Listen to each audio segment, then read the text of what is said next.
Assalamualaikum warahmatullahi wabarakatuh. Selamat datang di konten yang saya beri nama My Legacy. Karena konten ini saya harapkan bisa menjadi warisan, semacam warisan lah dari saya yang mungkin someday akan pergi gitu kan. Jadi konten ini kalau bisa memberikan manfaat buat teman-teman semua, syukur alhamdulillah. Dan ini sekaligus untuk reminder juga buat diri saya sendiri tentang apa yang sudah pernah saya lalui. Semoga dengan ini juga saya akan menjadi pribadi yang lebih bersyukur juga. Dan untuk video yang pertama kali ini, uh, saya ingin sedikit flashback tentang alasan kenapa dulu saya memutuskan untuk resign dari sebuah perusahaan nasional di posisi yang sudah cukup bagus. Waktu itu posisinya sudah di top manager. Kemudian saya juga masih umur 28 tahun. Kemudian saya memutuskan untuk resign dan membuat usaha saya sendiri. Gitu.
Oke, kalau judul dari video ini nanti judulnya adalah kenapa harus menjadi pengusaha.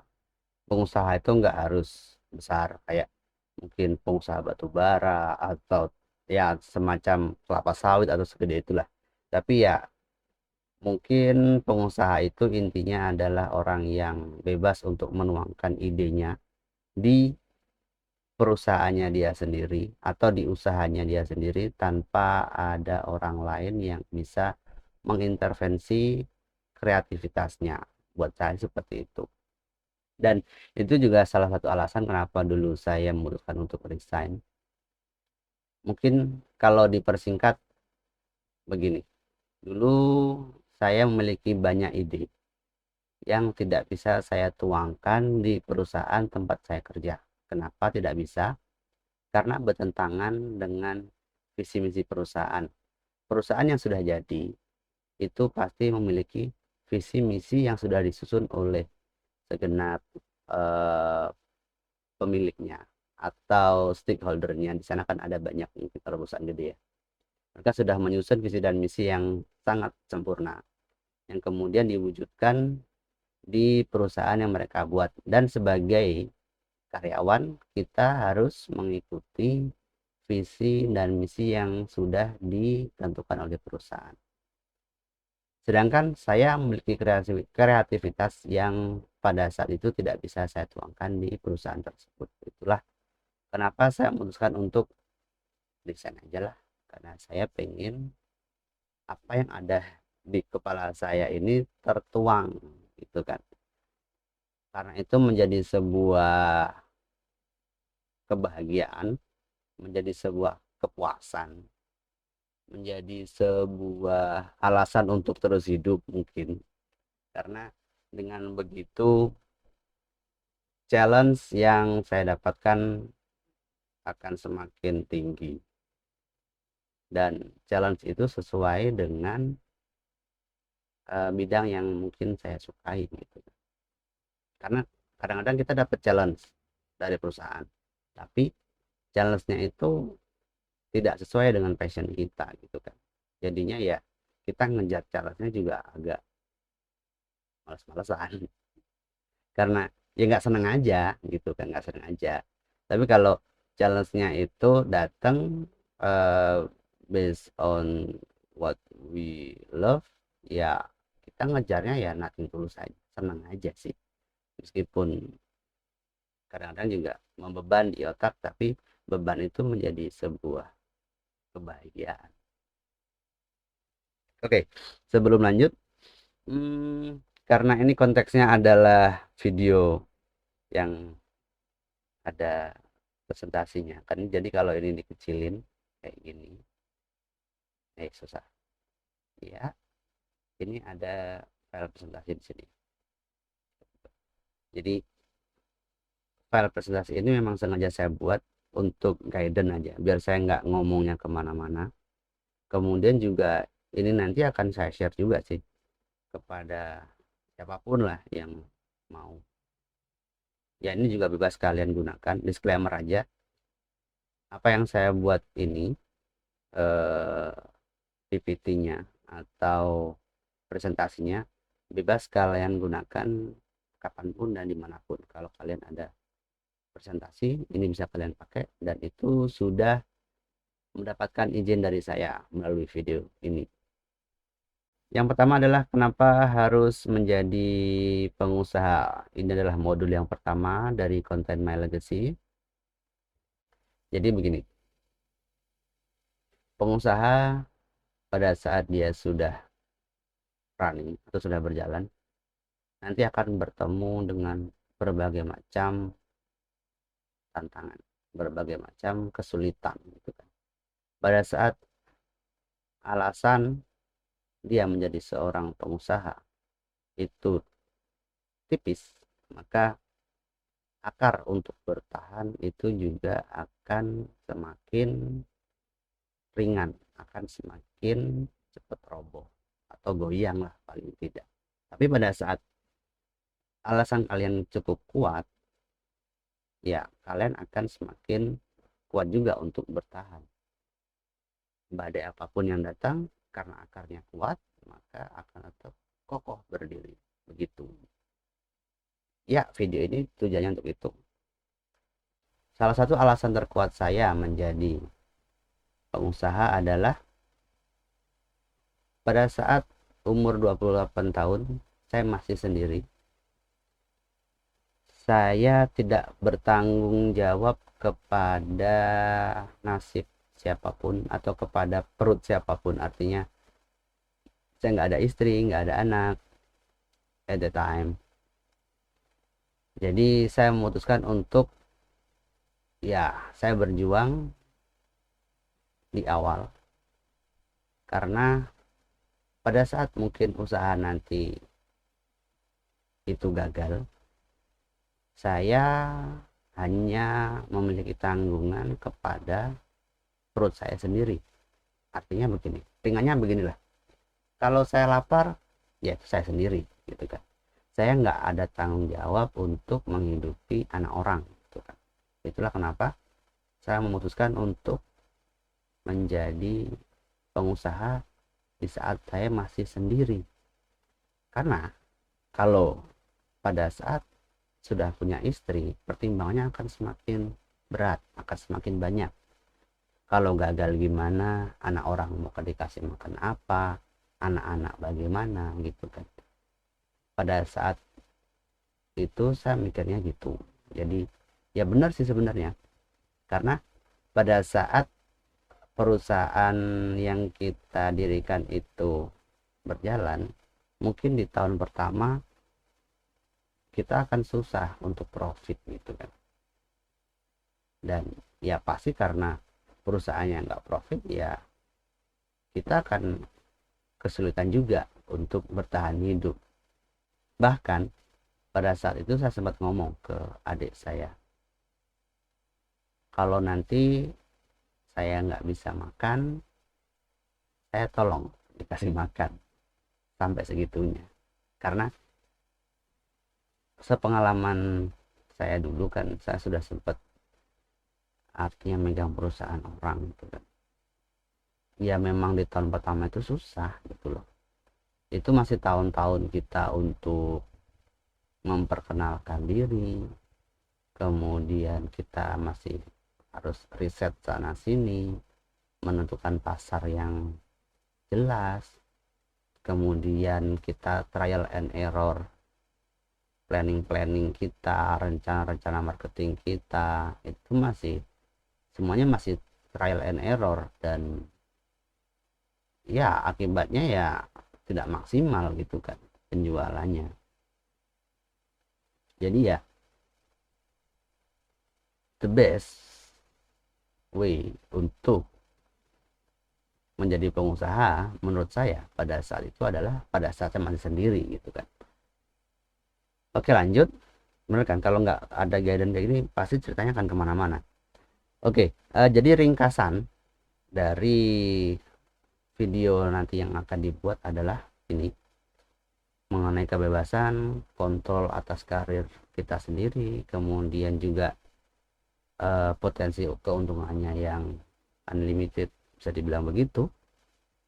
Kemudian kita bisa berinovasi dan berkreativitas sesuka kita. Kemudian juga ada pembuat perbedaan, artinya kita adalah decision maker dari apa yang kita buat. Kita bisa membuat perusahaan yang berbeda dari perusahaan yang lain, kita bisa membuat perbedaan di masyarakat, kita bisa membuat apa yang belum ada menjadi ada, karena perusahaan kamu adalah perwujudan dari isi otakmu, bisa dibilang begitu. Jadi apa yang kamu pikirkan, tuangkan di situ dengan sepenuh hati dan sekuat tenaga. Oke, yang dimaksud kebebasan adalah sebagai pengusaha Anda memiliki kebebasan untuk menentukan cara Anda bekerja dan apa yang ingin Anda capai. Anda tidak terikat pada aturan dan jam kerja yang ditentukan oleh orang lain. Ya, apakah itu terdengar seperti sebuah angin segar bagi Anda? Pada kenyataannya tidak. Kenapa begitu? Karena pada saat awal kita membuat sebuah usaha, itu artinya kita siap bekerja 1 kali 24 jam 7 hari dalam seminggu. Ya kita hidupnya ya cuma buat kerja aja. Tapi kalau seumpama itu adalah sesuatu yang kita sukai, ya senang-senang aja. Ya kayak waktu tetap berasa cepat karena kita menikmati, kita enjoy apa yang kita kerjakan. Itu mungkin di tahun-tahun pertama lah, sampai pada akhirnya kita bisa mendelegasikan apa yang menjadi tugas kita kepada orang lain, kepada karyawan. Contohnya, kita membeli waktu dari orang lain untuk mengisi waktu kita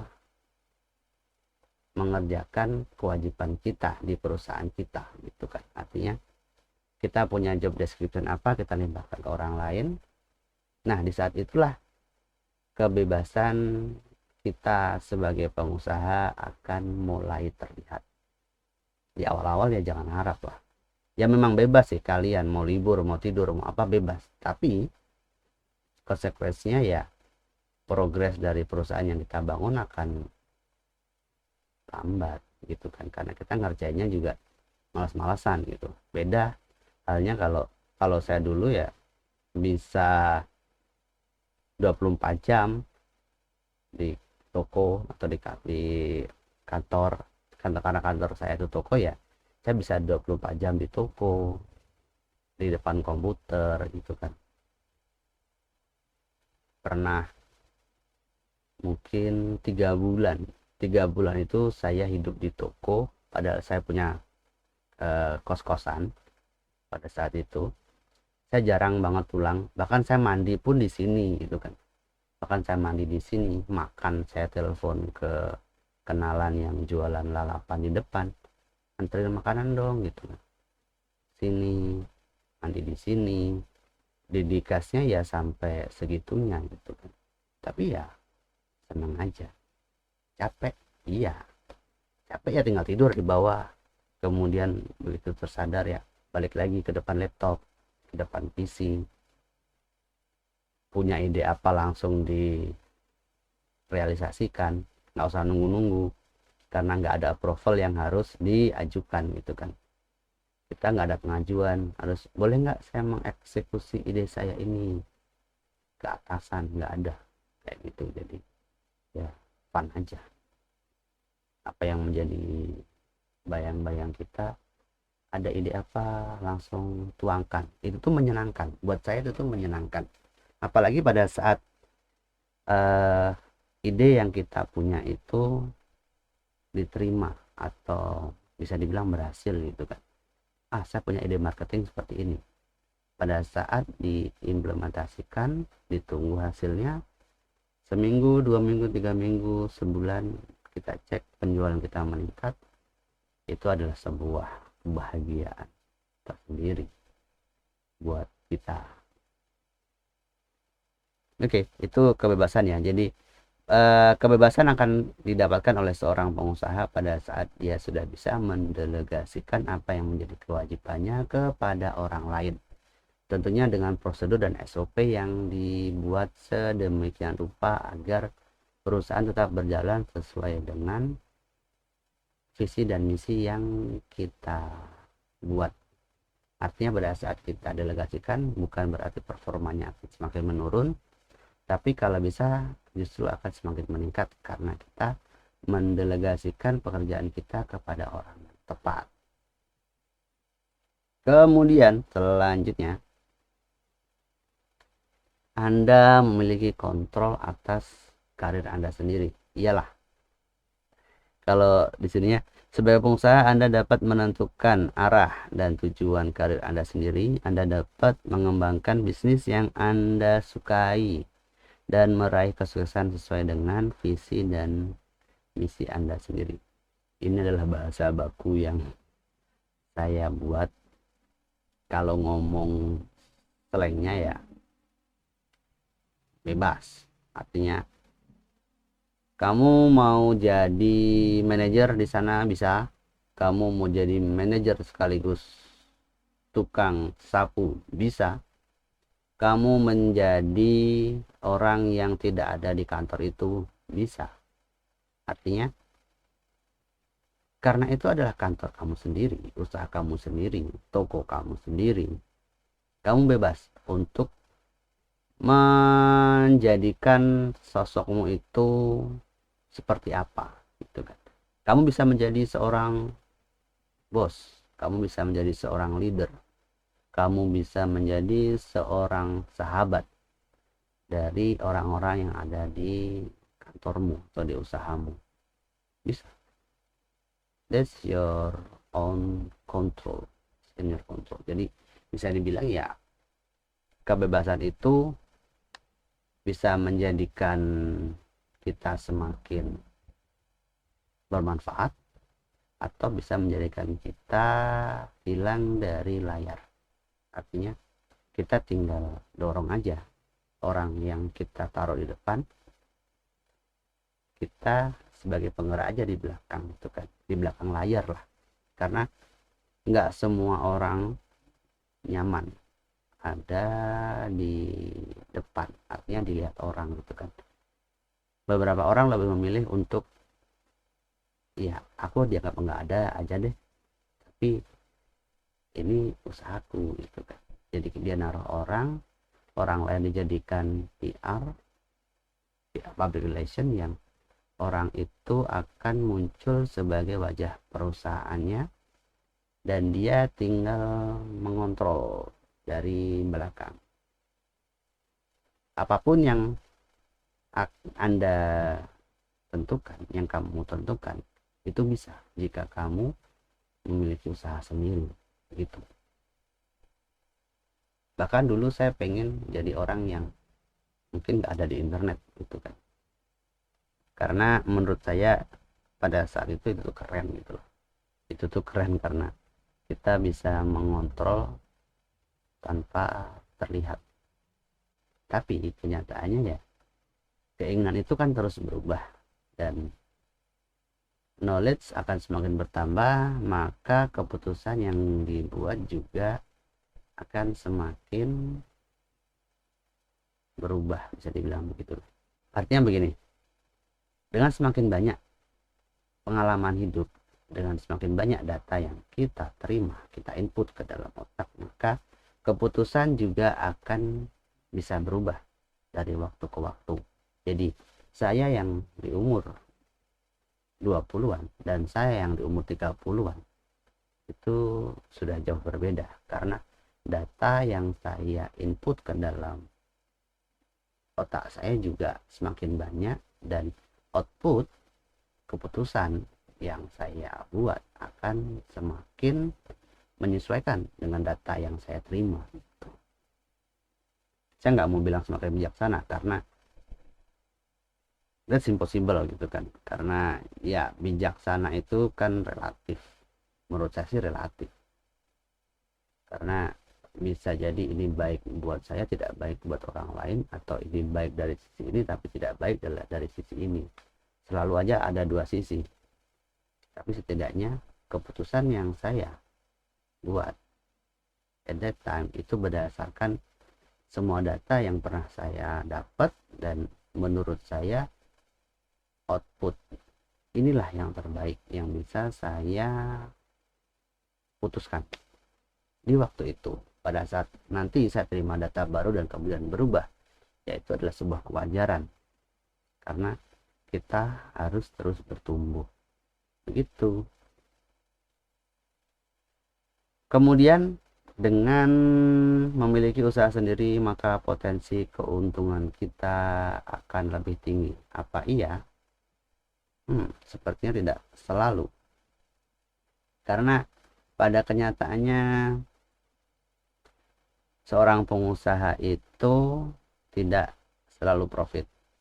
Ada yang collapse atau rugi, ada yang bangkrut, ada yang kemudian menjual perusahaannya padahal dia sudah running, ada yang berhasil pasti.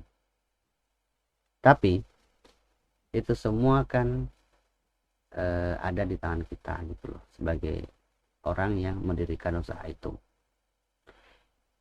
Kalau bahasa resminya begini, sebagai pengusaha Anda dapat memperoleh keuntungan yang lebih tinggi daripada bekerja untuk orang lain. Apa benar? Relatif. Anda juga memiliki kesempatan untuk memperoleh keuntungan pasif melalui investasi atau menjual bisnis Anda di kemudian hari.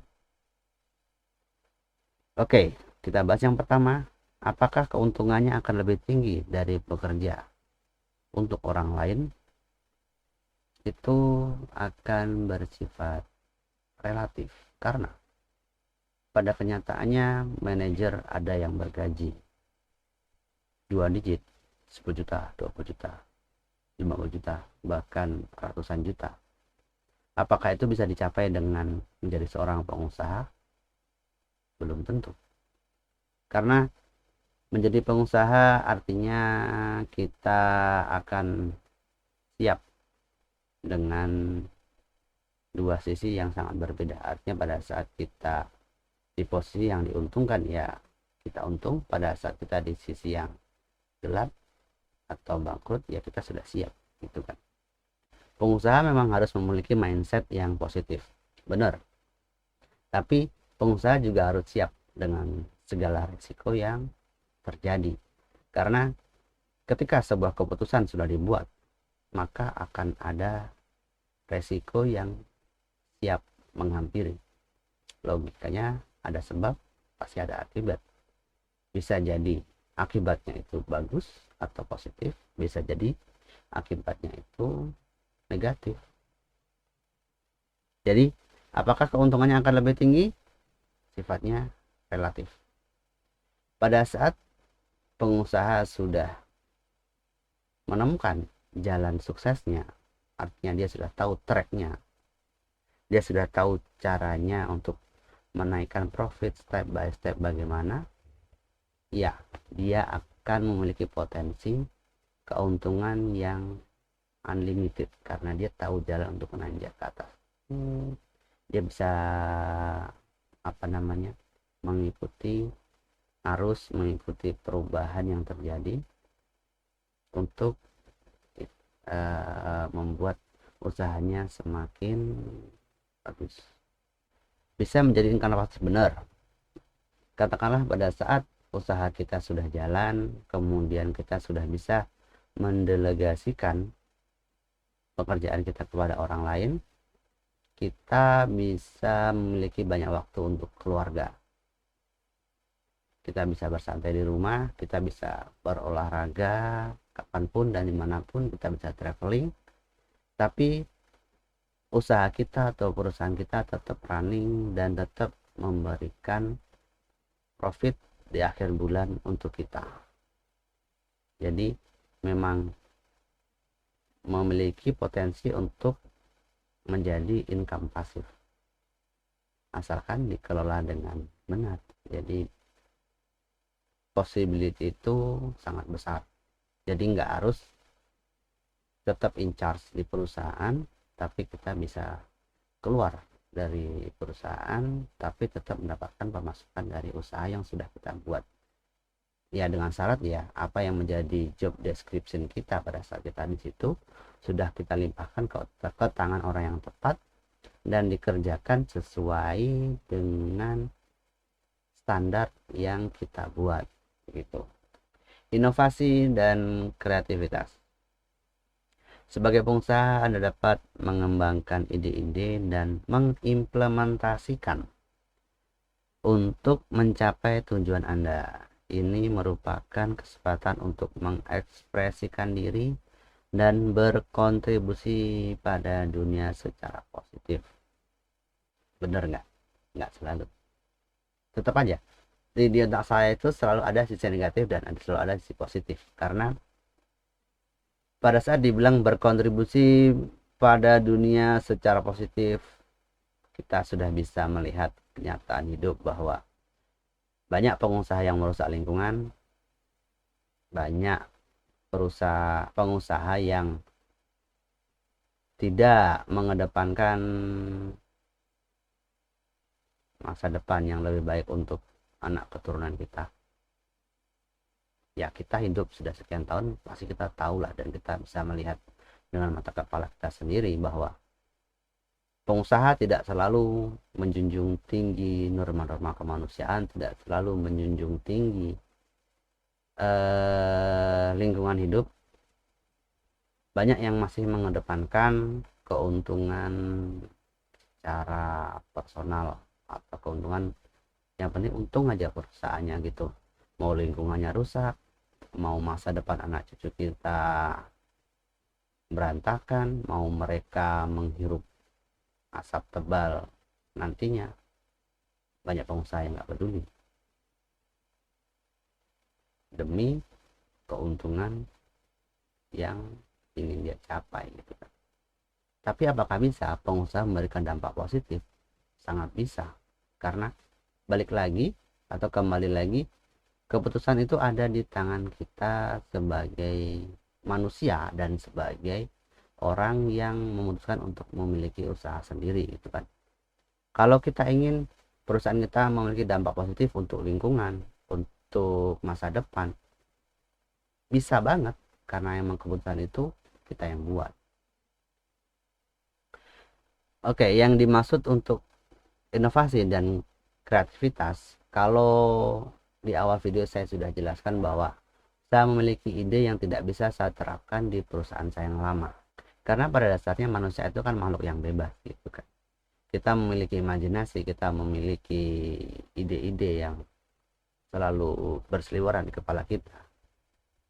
Jadi kadang kita tuh pengen apa yang menjadi imajinasi kita itu kita tuangkan di dunia nyata menjadi sebuah karya gitu kan.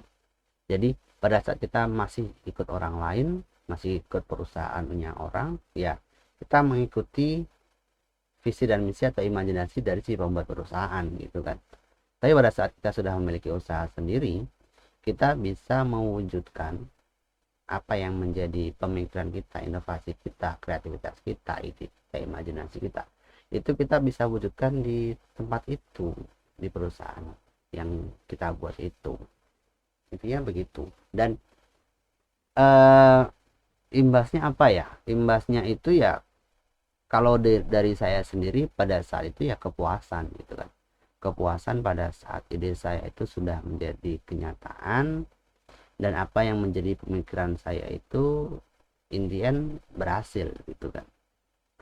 Ide-ide marketing saya pada saat diterapkan berhasil. Saya memiliki sebuah, wah, mungkin bisa dibilang karya juga ya, karena ada wujud di sana gitu kan, ada wujud yang bisa dilihat di sana, meskipun ini bukan seni pada umumnya gitu kan, tapi bisa dibilang juga ini sebuah karya juga gitu. Menjadi pengusaha ibarat menjadi pengendali atas masa depan sendiri. Yes, that's true. Karena pada saat Anda menjadi pengusaha, ya balik lagi, kita bebas untuk menentukan 5 tahun lagi, 10 tahun lagi kita mau bagaimana. Kita mau stay di perusahaan yang kita buat, atau kita mau ada di belakang layar, memiliki kebebasan waktu untuk ngapain aja, untuk traveling, untuk sama keluarga, atau memutuskan untuk tetap kerja sampai tua, sampai mati.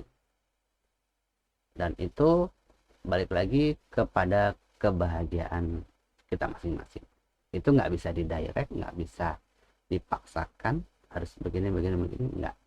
Karena ada orang yang bahagianya itu kerja, ada orang yang bahagia pada saat dia memiliki waktu luang yang banyak, dia bisa santai, tiduran, jalan-jalan. Ada orang yang kebahagiaannya itu adalah pada saat dia bisa beli apapun yang dia inginkan, shopping shopping shopping shopping. Ada sih yang bahagia yang begitu. Yap, kebahagiaan orang masing-masing silahkan tentukan masing-masing. Oke, di akhir video ini coba lihat surat pernyataan. Anda memiliki izin dari saya untuk membawakan materi ini kapanpun dan dimanapun. Jadi materi ini akan saya sharing kepada kalian yang membutuhkan. Syaratnya cuma ada satu sebenarnya, karena everything has a price, right? Jadi bayaran dari materi ini, kalau kalian mau, adalah kalian harus subscribe channel ini, kemudian kirim screenshotnya ke TikTok atau ke Instagram saya di @arifmj, sama kayak yang ada di layar. Kirimin aja, Kak, saya sudah subscribe dan saya minta modul yang ke-1, karena nanti selanjutnya akan ada modul kedua, ketiga, keempat, dan seterusnya. Jadi modulnya diminta aja sesuai dengan kebutuhan. Jadi kalian mau modul yang keberapa, nanti DM aja atau chat aja. Oke, thank you sudah menonton. Sorry kalau masih banyak kekurangan, karena ini memang video pertama dan saya masih harus banyak belajar. Saya cuma menggunakan alat seadanya, jadi kalau ngeblur, kalau seumpama suaranya masih pecah-pecah, susunan kata-katanya masih berantakan, atau masih banyak noise di mana-mana, jadi ya I'm so sorry for that, mohon maaf. Semoga kedepannya akan semakin bagus, semoga. Bismillah aja, karena kita memiliki niat yang positif, semoga juga hasilnya juga akan positif. Terima kasih. Wassalamualaikum warahmatullahi wabarakatuh.